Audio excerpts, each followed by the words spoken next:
రాజనేత గారు అయితే ఇప్పుడు ప్రస్తుతం అందరు చర్చించుకుంటున్న చర్చ ఏంటంటే కవితకి బెయిల్ వస్తుందా రాదా అని అంటే మండే రోజు రిలీజ్ అవబోతుంది, బెయిల్ వస్తుంది, బయటికి రాబోతుంది, నా బిడ్డకు విడుదల అన్నట్టు కేసీఆర్ కూడా సంతోషం వ్యక్తం చేస్తున్నారంట.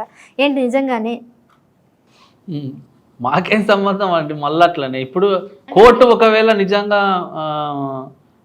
వాళ్ళ ఛార్జ్ షీట్ దాఖలు చేసినట్టున్నారు దాంట్లో, అందుకని ఆయన ఢిల్లీ ఉప ముఖ్యమంత్రి ఉన్నటువంటి మనీష్ సిసోడియా కూడా రిలీజ్ అయ్యారు. సో అందరూ అవుతున్నాడు మనీష్ సిసోడియా, ఆయన రిలీజ్ చేస్తున్నారు కాబట్టి అదే అంశం మీద ఎక్కువ రోజు జైల్లో ఉంచకూడదు అన్నట్టు కోర్టు తీర్పునిచ్చిందంట. సో దీన్ని బేస్ చేసుకొని ఈవిడకి కూడా బెయిల్ ఇచ్చే అవకాశం ఉందని అంటున్నారు. అదే అంటున్నా, కోర్టు ఒకవేళ నిజంగా ఆమెకు బెయిల్ ఇవ్వాలి, వాదనలు కరెక్ట్ అని భావిస్తే కోర్టు నిర్ణయం తీసుకుంటే రిలీజ్ అవుతుంది కావచ్చు. కానీ గతంలో మీరే అన్నారు 6 నెలల వరకు ఆవిడకి బెయిల్ రాదు, ఆవిడ రానియం, అది చేస్తాం ఇది చేస్తాం అని మీరు అప్పుడు అన్నారు. మేము బెయిల్ రాకుండా మేము ఇట్లా చేస్తామండి. బెయిల్ అనేది రావడమా లేకపోతే పోవడమా అనేది కోర్టుల చేతుల్లో ఉంటుంది, అక్కడ పెట్టినటువంటి అడ్వకేట్ల చేతుల్లో ఉంటుంది. ఆమెకు బెయిల్ రావద్దని మేము కోరుకుంటలేము, రావాలని కూడా మేము కోరుకుంటలేము. ఎందుకంటే చట్టం తన పని తాను చేసుకోవద్దు. ఒకవేళ తప్పు జరిగితే శిక్ష పడుతుంది ఎవరికైనా. కాబట్టి కోర్టు ఇది కరెక్ట్, ఇది గతంలో మీరు ఇన్నేళ్ళ నుంచి 145 రోజుల నుంచి ఆమె జైల్లో ఉంది కదా. ఇన్ని రోజుల పాటు ఆమె ఎన్నోసార్లు ఢిల్లీ హైకోర్టులో, లోయర్ కోర్టులలో పిటిషన్లు దాఖలు చేసిర్రు బెయిల్ కావాలని చెప్పేసి.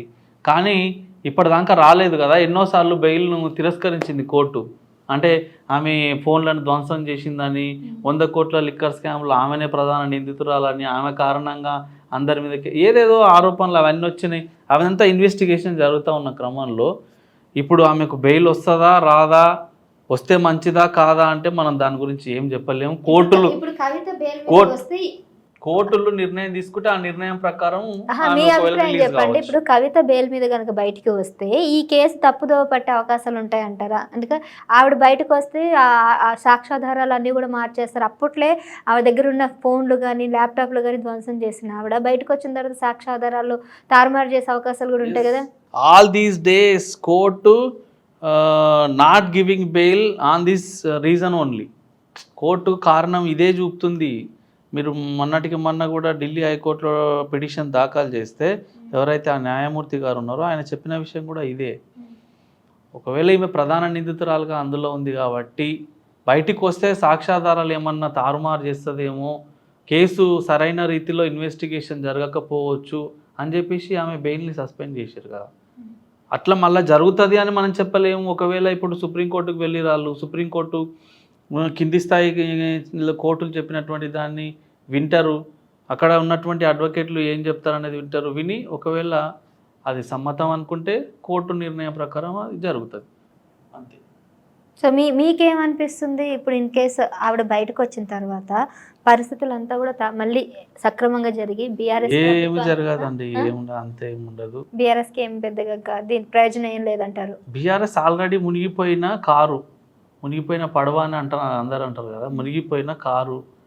బీఆర్ఎస్ ఈ దరిదాపులో లేదు, ఇంకా లేవదు కూడా. పార్టీ భూస్థాపితం అయిపోయింది ఆల్రెడీ. ఇంకా ఆ పార్టీ గురించి మాట్లాడే పరిస్థితి లేదు అసలు. ఎప్పుడైతే అది టీఆర్ఎస్ నుంచి బీఆర్ఎస్గా పేరు మార్చుకుందో ఆ రోజే ఖతం అయిపోయింది. Please do subscribe to Please do subscribe to Please do subscribe to Please do subscribe to Please do subscribe to Please do subscribe to KTV Telugu KTV Telugu KTV Telugu KTV Telugu KTV Telugu Please do subscribe to KTV Telugu.